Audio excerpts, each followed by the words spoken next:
चौघांनी सांगितलं बाबा एक काम करा म्हटलं. काय करा? तुमचा एक शर्ट द्या म्हटले आम्हाला घालायला. काय कारण? त्यांनी सांगितलं आम्हा चौघाला झोप लागत नाही आणि झोप लागण्याकरता झोप लागणाऱ्या माणसाचा एक शर्ट आम्हाला पाहिजे होता. तो शर्ट घातला की आम्हाला झोप लागते असं सांगितलंय. आम्हाला एक शर्ट हवाय. त्यानं सांगितलं राजा हो, अरे एवढ्या 40°C उष्णतेमध्ये बिगर अंगरक्याचा आऊ थांबतो. जर अंगरक असतं तर अंगरक घातलं नसतं का? अंगरक घालून आऊ थांबला नसता का? मुद्दा माझा संपला, दृष्टांत संपला. सिद्धांत आहे का? जिथं शर्ट आहे तिथं झोप नाही आणि जिथं झोप आहे तिथं शर्ट नाही. विठाला विठाला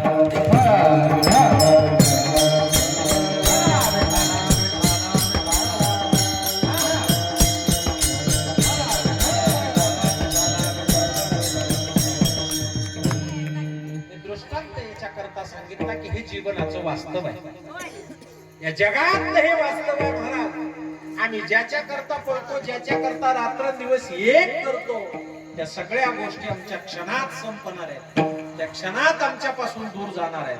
मग काय केलं पाहिजे? तर काम असं केलं पाहिजे. काम असं केलं पाहिजे. काम करत असताना बघा, ते आपल्याकडे सणाला एक आळूचं पान करतात. आळूचं, त्याला काही भागामध्ये काय म्हणतात? चिमकुरा. त्याला चिमकुरा म्हणतात. तो चिमकुरा तासभर हौदामध्ये धरायचा भरलेल्या पाण्यात. चिमकुरेचं पान तोडायचं आणि हौदात धरायचं. अर्धा तास धरल्यानंतर वर काढायचं. कसं निघतं? कोरडं निघतं पाण्यातच. बरं मला सांगा, ते चिमकुरेचं पान इतर भाजीपेक्षा कमी पाण्यावर येतं का जास्त पाण्यावर येतं? कुठं लावता आपण ती बोट? जिथं सतत पाणी असतं, जिथं सारखा ओलावा असतो, सांडपाणी जिथं जातं, जिथं अनावश्यक पाणी सांडलं जातं आणि सारखी जिथं ओल राहते, अशा ठिकाणी आपण तो आळू लावतो. आळू पाण्यातच राहतो, पण पाण्यात बुडवला तर पाण्याला मात्र स्पर्श स्वीकारित नाही. तद्वत आम्ही प्रपंचातच आहोत, पण प्रपंचात राहत असताना कसं राहावं लागतं बघा. वैकुंठवासी गुरुवर्य भाऊ आमचे सांगायचे 4 मुद्दे सांगायचे. आसक्तीने संसार वाढतो 1, आसक्तीने संसार वाढतो 1, वैराग्याने संसार सुटतो 2, ज्ञानाने संसाराचा बाध होतो 3 आणि भक्तीने संसाराचा विसर पडतो. विठाला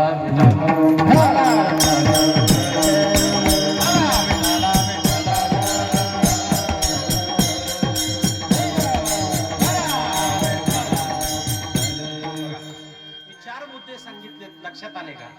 आपल्यासाठी याच्यातला कोणता मुद्दा आहे तो बाजूला आहे, तो आपण निवडायचा आहे. ज्याच्या त्याच्या योग्यतेनं तो मुद्दा घ्यायचा आहे. आसक्तीने संसार वाढतो, ज्ञानाने बाध होतो, वैराग्याने सुटतो. यातनं बाहेरही निघू शकत नाही, तुटतही नाही. आणि बाध करणे इतकं आमच्याकडे तो भक्तिपंत बहु सोपा, पुण्य ना गणे या पापा. आम्ही एकच करू शकतो, भक्ती करू शकतो. भक्ती केल्यानंतर काय होतं? तर संसाराचा विसर पडतो आणि विसर पडल्यानंतर दुःखमूळ असणारा संसार सुद्धा सुख देतो. फक्त एक काम करायचं, त्या संसाराच्या संगतीनं वर्तन करत असताना मात्र साधू महात्म्यांनी जसं संसाराच्या संगतीत राहायला सांगितलंय तसं राहायचं. अभंगाचं पहिलं चरण.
पहिल्या चरणामध्ये सांगतात बाबा, पक्ष्यांगणी उतरते ते का गुंतुनिया राहते. नाथ महाराज पक्षाचं उदाहरण देतात. पक्षाचं ज्या नाथबाबांनी आपणाला उपदेश केला त्या नाथबाबांच्या संबंधाने विचार करायचा ठरला. नाथबाबा सांगतात पक्षासारखं माणसानं प्रपंचामध्ये राहिलं पाहिजे. संसारामध्ये कसं वर्तन असलं पाहिजे, पक्षाप्रमाणे वर्तन असलं पाहिजे. पक्षाप्रमाणे बघा की ज्या नाथबाबांना संत पंचायतमध्ये सर्वात श्रीमंत असणारे आमचे नाथबाबा, नाथबाबांनी एवढं साम्राज्य, नाथबाबांनी एवढी समृद्धी, एवढी संपत्ती महाराष्ट्रातल्या कोणत्याच संतांकडे नव्हती. नाथबाबा श्रीमंत होते. नाथबाबांचा वाडाही तसाच होता. नाथबाबांची संपत्ती तशीच होती. नाथबाबांची फार श्रीमंत. आणि त्या श्रीमंतीमध्ये नाथबाबांच्या घरी रोज पुरणपोळीचं जेवण असायचं. पुरणपोळीचं. आणि पुरणपोळी खायची कशात? गुळाचं पाणी केलेलं आपण काय म्हणतो त्याला? गुळाचं गुळवणी. गुळवण्यात नाही, मग तुपात पोळी खात होते. नाथबाबांच्या घरी कोणी आलं तर त्याला शुद्ध तूप असायचं, शुद्ध. आणि त्या तुपात पोळी असायची. सहस्त्र भोजन असल्यानंतर सगळं पैठण नाथबाबांच्या वाड्याच्या जवळ जमा होतं. येईल त्याला नाथबाबांनी येथेच पुरणपोळीचं जेवण करायचं. एवढं मोठी संपत्ती, एवढं मोठं साम्राज्य नाथबाबांचं होतं. आणि त्या साम्राज्यात राहून सुद्धा नाथबाबांनी संत वाङ्मय निर्माण केलं. आणि दयाच्या बाबतीमध्ये नाथबाबांचं चरित्र आपल्या सर्वांना माहिती आहे की रामेश्वराहून आणलेलं तीर्थ नाथबाबांनी गाढवाच्या मुखात ओतलं. काय अंतकरणाची स्थिती असेल नाथबाबांची, काय विचार असेल समाजाबद्दल, काय प्रचिती असेल नाथबाबांच्या अंतकरणाची.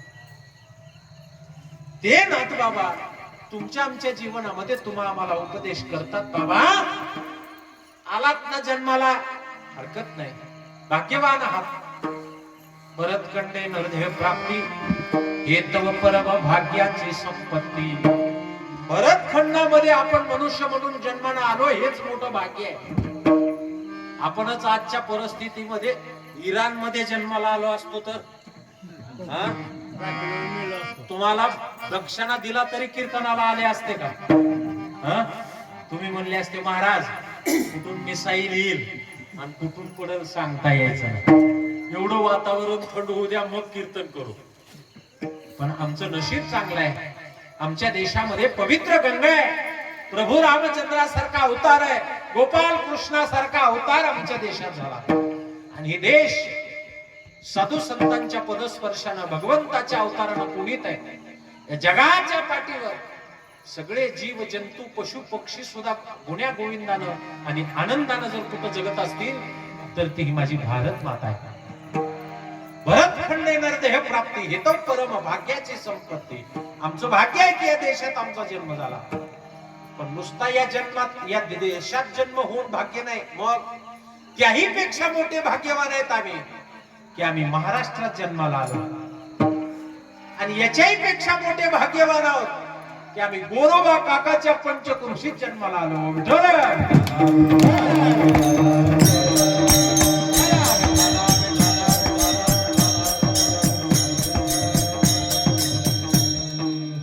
आम्हाला परमार्थ करावा याचंही ज्ञान मिळालं. नाथ महाराज सांगतात आता एक काम करा, फक्त प्रपंच करत असताना प्रपंचाबद्दल असलेला जो ममत्व भाव आहे तो ममत्व भावाचा विचार मात्र करत असताना पक्षाचं उदाहरण नाथ महाराजांनी दिलं. नाथ महाराज सांगतात बाबा तुम्ही कोणाकडे पहा?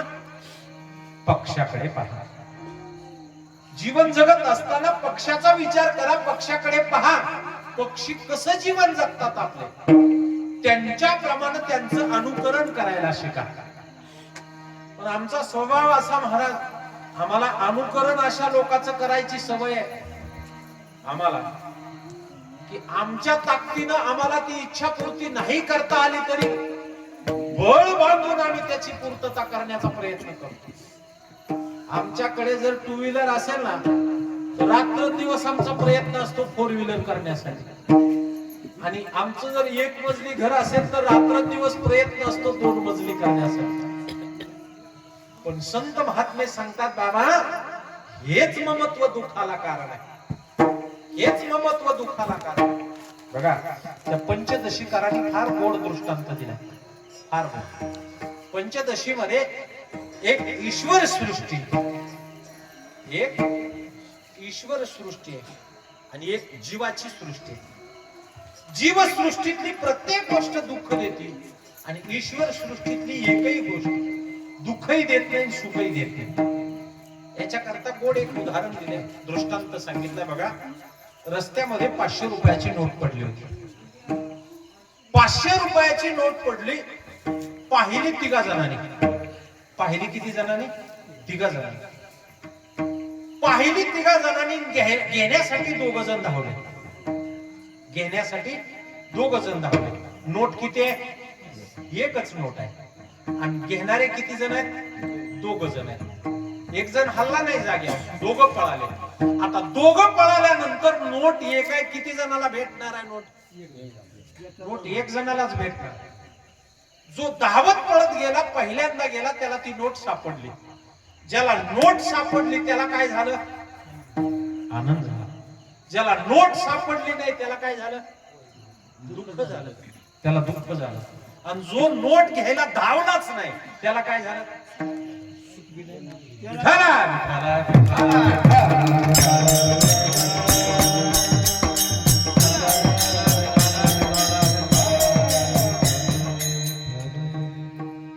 जो स्थित प्रज्ञ राहिला, ज्याने अपेक्षा ठेवली नाही, घेण्यासाठी धावलाही नाही, धावाधावही केली नाही आणि ती मिळावी अशी अपेक्षाही ठेवली, त्याला सुखही झालं नाही दुःखही झालं नाही. मिळाली त्याला सुख झालं, नाही मिळाली त्याला दुःख झालं. एकच नोट आहे पण परिणाम किती प्रकारचा आहे? 3 प्रकारचा आहे. सुख दुःख आणि सुख दुःख विरहित असे 3 परिणाम एकच नोट देते. तद्वत एकच संसार आहे पण जीवाला अनुभव वेगळा आहे, संतांना अनुभव वेगळा आहे आणि पशु पक्ष्यांना संसाराचा अनुभव आहे. सगळ्यांच्या जीवनामध्ये अनुभव वेगवेगळा आहे महाराज. प्रपंचापासून मिळणारा संतांचा अनुभूती वेगळी आहे आणि जीवाची अनुभूती वेगळी आहे. संत महात्मे सांगतात प्रपंच करत असताना प्रपंचामध्ये कोणाकडे बघा? पक्षाकडे बघा. का बघा पक्षाकडे? पक्ष्यांचा स्वभाव आहे. काय स्वभाव आहे? पक्षी अंगणी उतरती. आमच्या अंगणात पक्षी येतात. सकाळी आमच्या माता माऊली चाललेले तांदळातली कणी बाजूला काढतात आणि पसावर कणी सकाळी सकाळी स्नान केल्यानंतर रांगोळी काढल्यानंतर आपल्या दाराच्या बाजूला कोणीतरी मुखे प्राणी यावे, पशु पक्षी यावे, जीव जंतू किडा मुंगी कोणीतरी आपलं अन्न सेवन करावं, काहीतरी पुण्य प्राप्त व्हावं म्हणून मंजळवर आमची माता माऊली आमच्या भारतीय संस्कृतीमध्ये ती कणी दारात आणून टाकली. आणि तो कणीचा दाना पाहिल्या बरोबर आमच्या अंगणातल्या झाडावर बसलेला पक्षी खाली येतो आणि खाली आल्याबरोबर येताना भलं मोठं एक पोतं घेऊन येतो आणि त्या पोत्यामध्ये सगळी कणी भरून घेतो आणि खांद्यावर पाठीवर टाकतो आणि पुन्हा शेतात जातो. चुकायला का माझं? हे तुम्हाला कळावं म्हणूनच बोललो मी. विठाला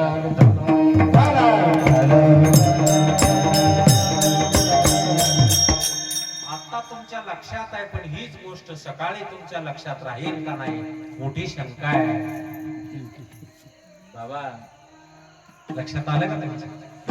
आता लक्षात आहे पण सकाळी ही गोष्ट लक्षात राहील की नाही शंका आहे.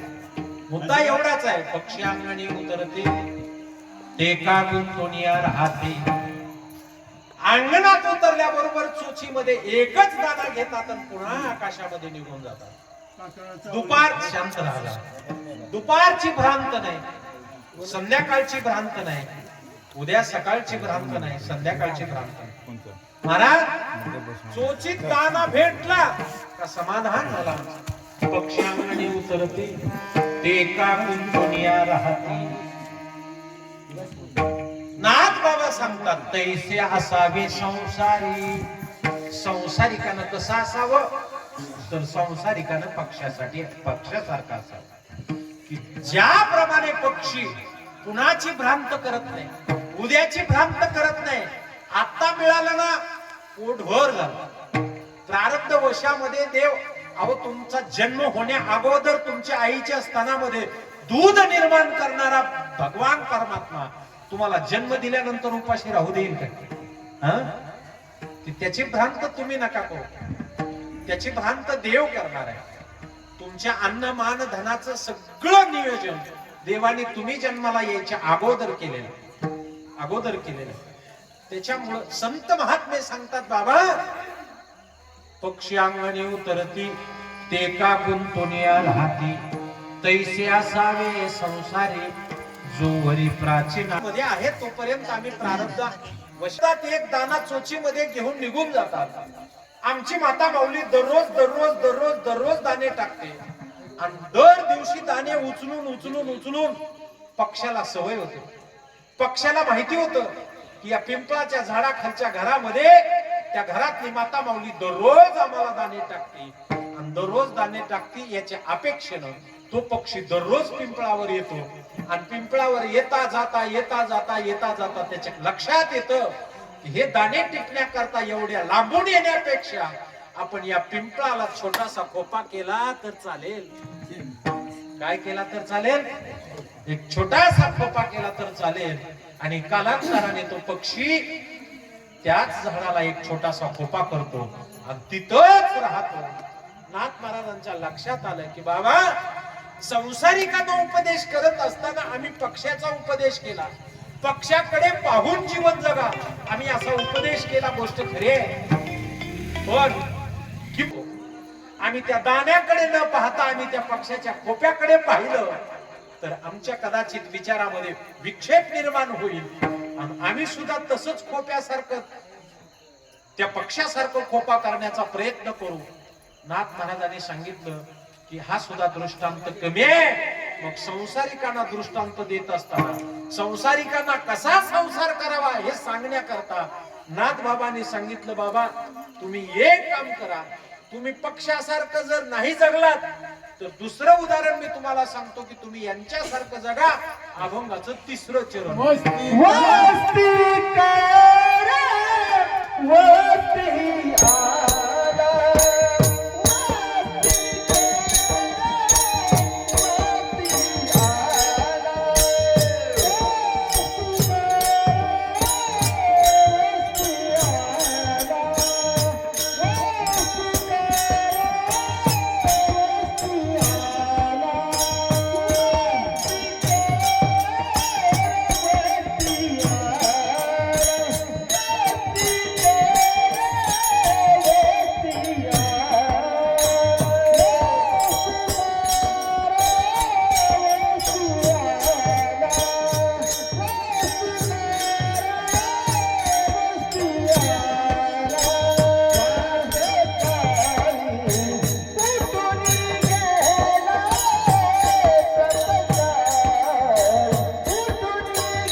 चरणामध्ये उदाहरण देत आहेत. दुसरा दृष्टांत देतात. कोणता? वस्ती कर वस्ती आला, प्राप्त काळी उठोडी गेला. वस्ती कर वस्ती आला म्हणजे कोण? याचं नाव आहे वाटसं किंवा एखादा पाहुणा. वस्ती कर वस्ती आला, एखाद्या रात्री मुक्कामाला आलेला एखादा पाहुणा, एखादा वाटसरू एक रात्रीसाठी आपल्याकडे मुक्कामाला आला. तर मुक्कामाला आल्यानंतर तो मुक्काम करतो आणि प्राप्त काळी उठून जातो. बघा, आळंदी पंढरीची वारी करत असताना आषाढी पालखी सोहळ्यामध्ये आम्ही पुण्यामध्ये येतो आणि पुण्यामध्ये आल्यानंतर पुण्यातले लोक भाविक आहेत. त्यांना असं वाटतं की ज्ञानोबाराय आले, तुकोबाराय आले. ज्ञानेश्वर महाराज, तुकाराम महाराज म्हणून वारकऱ्यांकडे पाहणारी पुणेकर मंडळी 2 दिवस पालख्या मुक्कामाला असतात. ज्ञानोबारायची, तुकोबारायांची पालखी पुणे शहरामध्ये विसावते, 2 दिवसाचे मुक्काम असतात. मग तिथले श्रीमंत लोक, धनदांडगी लोक, 10 मजले, 20 मजले, 25 मजले बंगले, मोठमोठी घर, मोठमोठ्या गाड्या, अवाढव्य संपत्ती, पण एक रात्र का होईना साधूची सेवा घडावी, वारकऱ्यांची सेवा घडावी याच्याकरता आटोकाट प्रयत्न करतात. आणि दिंडी जिथं मुक्कामाला असते तिथं गाड्या घेऊन येतात. महाराज, आम्हाला एक 10 वारकऱ्यांची सेवा करायची इच्छा आहे, आम्हाला एक 15 वारकऱ्याची इच्छा, सेवा करायची इच्छा आहे. आमच्याकडे 5 लोकांची जागा आहे, आम्हाला 5 लोक पाहिजेत वारकरी. मग कोणी आपापल्या परिस्थितीनुसार, कोणी 10 व्यक्ती, कोणी 15, कोणी 20 वारकरी घेऊन जातात. नेल्यानंतर एक रात्रभर मुक्काम, संध्याकाळची जेवणाची व्यवस्था, राहिला बडदास्त करतात मोठी. जेवण पाणी यथेच्छ भोजन, इच्छा भोजन घालतात, तृप्त करतात. पंचपक्वान्नाचं भोजन घालतात वारकऱ्यांना. आणि घातल्यानंतर मग कोणी चप्पल देतं, कोणी छत्री देतं, कोणी पांघरायला मेन कापड देतं, पावसाचा त्रास होणे म्हणून. मग कोणी कपडे करतं, मोठा भरपेरावा करतं. धोतर घालत असेल धोतर, विजार घालत असेल विजार, शर्ट, टोपी, टावेल, उपरणं, चांगली दक्षिणा देतात. आणि चांगली दक्षिणा देऊन वारकऱ्याला वाटत लावतात. मला तुम्हाला एक प्रश्न विचारायचा आहे. 8 ते 9 लाख लोक पालखी सोहळ्यामध्ये असतात ज्ञानोबाराय, तुकोबारायांची. मला सांगा, एवढ्या 8, 9, 10 लाख वारकऱ्यांमध्ये असा एक वारकरी आहे की जो त्या पुणेकरांच्या पाहुणचाराला भळबळून, त्यांच्या पाहुणचाराच्या मोहात पडून दुसऱ्या दिवशी सकाळी त्याच घरमालकाला सांगतो, मालक, वारीत चालत जाण्यापेक्षा तुमच्या रो हाऊस मध्ये एखादी रूम असेल तर इथंच राहतो. आहे कोणी असा? 10 लाखामध्ये एखादा तरी? अहो, सूर्य उदय झाल्याबरोबर त्या घर मालकाला सांगतो, बाबा, ज्ञानोबाराय निघाली, आमची तुकोबाराय निघाली, आम्हाला पालखी तळावर जावं लागतं, पटकन तुमची गाडी काढा आणि आम्हाला पालखी तळावर सोडा. तुमचा 25 मजली बंगला असला तरी आमचा वारकरी सूर्य उदयाला पालखीच्या दिशेने धावत पळत सुटतो. माझे ज्ञानोबाराय निघाले, माझे तुकोबाराय निघाले. नाथ बाबा सांगतात, वस्ती कर वस्ती आला, प्राप्त काळी उठून गेला. तैसे असावे संसारी, जोरी प्राचीनाची दोरी. विठोबार कुमाई,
वस्तीत एका गुंतुनिया राहते तैसे असावे संसारी जोवरी प्राचीनाची दोरी वस्ती कर वस्ती आला प्राप्त काळी उठवली गेला तैसे असावे संसारी जोवरी प्राचीनाची दोरी एका जनार्दनी शरण एका जनार्दनी शरण ऐसे असता भय कहन तैसे असावे संसारे जोवरी प्राचीनाची दोरी नाथ बाबा सांगतात बाबा एक तर पक्षाकडे पहा आणि आपलं जीवन जगा नसेल तर तुम्ही एखाद्या मुक्कामाला आलेल्या पाहुण्याकडे बघा आणि त्या पाहुण्याच्या विरक्तीप्रमाणे संसाराबद्दल आसक्ती न धरता विरक्त स्वरूपानं संसारामध्ये राहायचं संसारातला लोचटपणा कमी झाला पाहिजे लोकाला सवय सगळ्यात जास्त माणूस जर बिझी होत असेल ना काका तर जे लोक रिटायर झाले ना ते सगळ्यात मोठे जास्त व्यापार जातात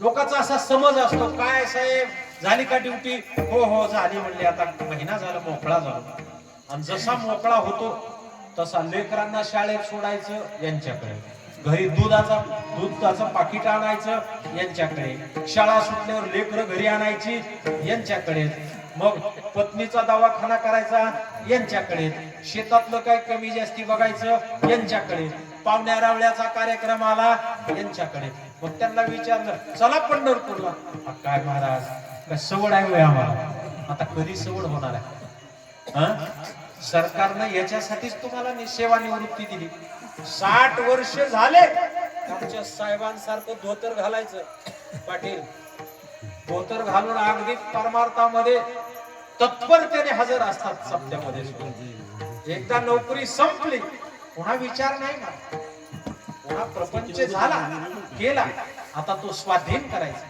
मुलांना सांगायचं पुराणामध्ये फार मोठी कथा आपण सर्वांनी ऐकली राजा दशरथांचा किती केस पांढरे झालते एक आता तुमच्याकडे काळा एक आहे का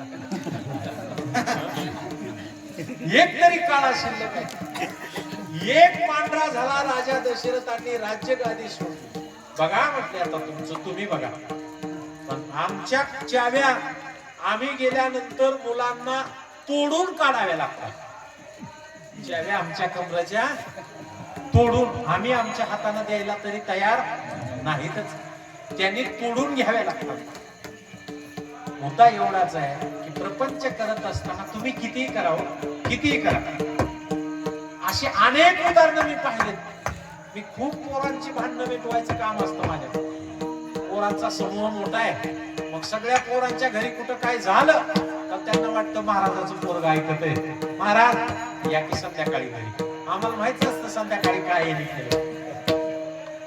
तुम्ही किती करा एकच उत्तर मुलांकडून ऐकायला मिळेल आमच्या आई बापांनी काय केलं आमच्या आई बापांनी काय केलं आमच्यासाठी काय या प्रश्नाला उत्तर आहे का मला सांगा बरं कसं असतं तर्क करा पण कुतर्क करू नका कुतर्कामध्ये काय भेटत दूध पांढरच का असतं याला उत्तर आहे कसं आहे काय याला कुतर्क म्हणावं कुतर्काला उत्तर नसतं अरे त्या आई बापांनी तुला जन्म दिला हेच मोठं कितीतरी बाकी जे सुख त्या आई बापांनी मोडक्या घरामध्ये काट्या कुपाट्यामध्ये काम करून बात आसमानी संकटाचा पाऊस पडायचा आणि स्वतःला सुद्धा कोरडं राहता येत नाही असे घर होते महाराज तशा घरात लेकरांवर टोपलं धरावं आणि लेकरं टोपल्या खाली बसवावी आणि मग मोठी करावी आणखी काय करावं तुमच्यासाठी आई बापा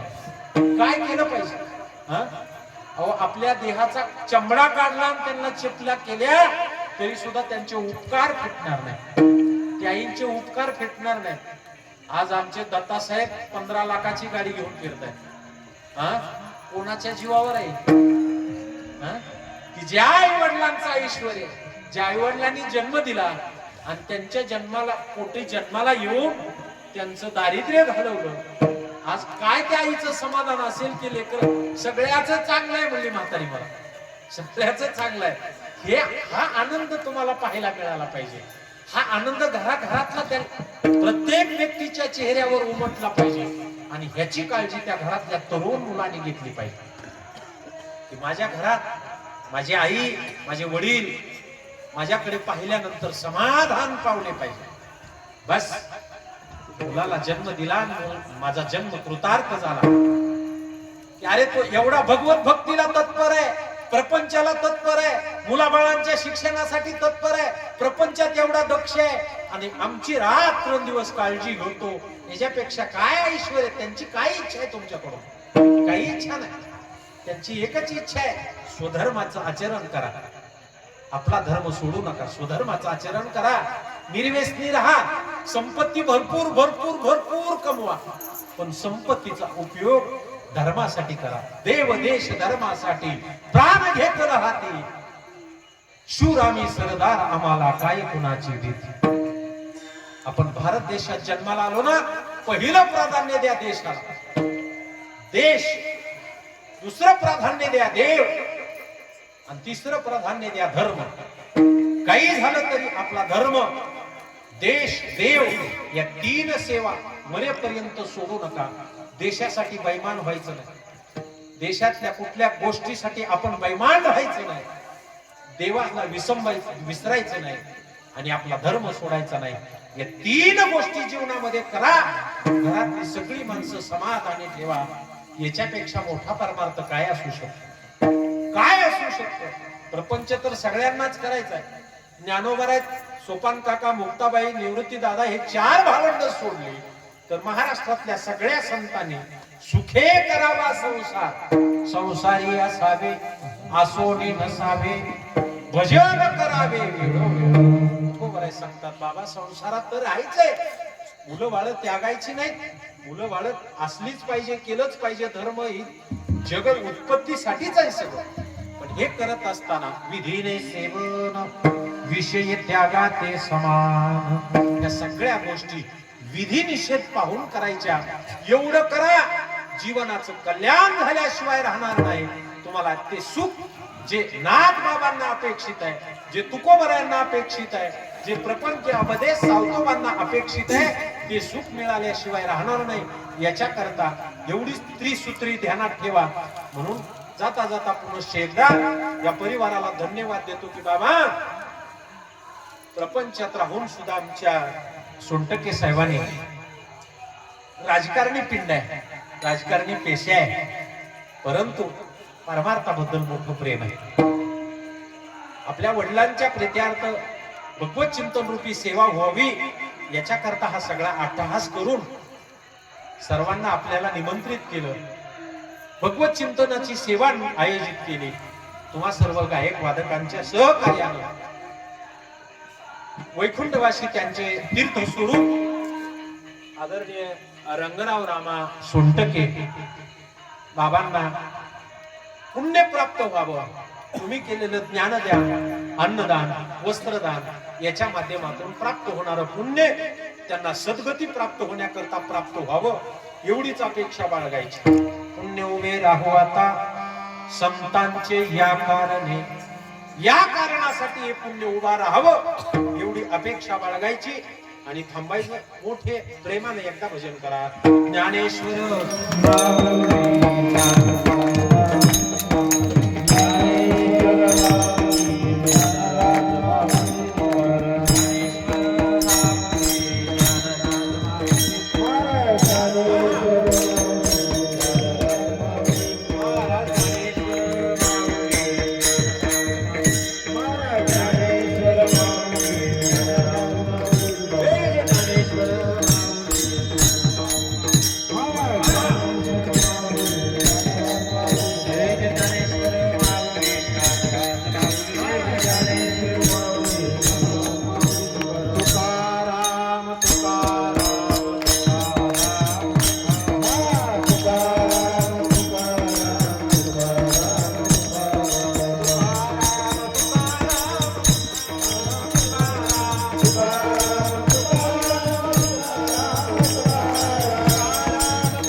Hmm.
सत्संग सर्व काळ चंद्रबागे पंढरीचा वारकरी अकलपाय शिवावे तयार मला माझ्या सकाळच्या दासा ही संत मंडळी माझ्या विष्णुदासा भाविकाशी या भक्तीने गाणं ही पाय पांडुरंगा आणि तुझे काही न मागू देवा मज ठेवी पायी संताची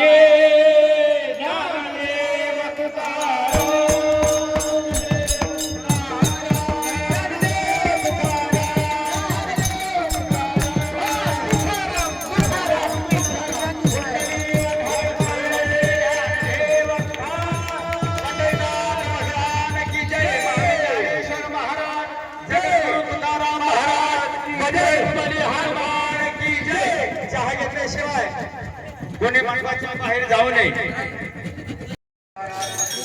कीर्तन सेवा आज आमचे हरिभक्त पारायण वामन महाराज शेळके सपनेवाडीकर हे आमच्या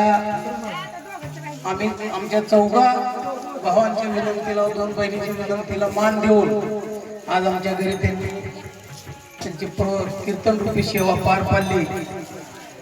अतिशय सुंदर अशा भक्तिमय वातावरणात महाराजांनी ही कीर्तन सेवा आणि समाज प्रबोधन करताना त्यांनी आपल्या आयुष्यात कसं वागावं, संसार रूपी आपलं आयुष्य कसं जगावं आणि संसार कसा करत असताना परमार्थ कसा करावा ते अतिशय सुंदर असं त्यांनी आपल्या कीर्तन सेवेतून व्यक्त झाले. त्याबद्दल आम्ही सर्व कुटुंब आणि आमचे सर्व गावकरी आलेले सर्व भाविक भजनी मंडळ वादक मृदंग वादक व सर्व आमचे मित्र कंपनी त्यांचे निश्चितपणाने आम्ही ऋणी राहू. अतिशय त्यांनी सेवा चांगल्या प्रकारे दिली त्याबद्दल आम्ही सर्वांच्या वतीनं त्यांचे धन्यवाद मानतो.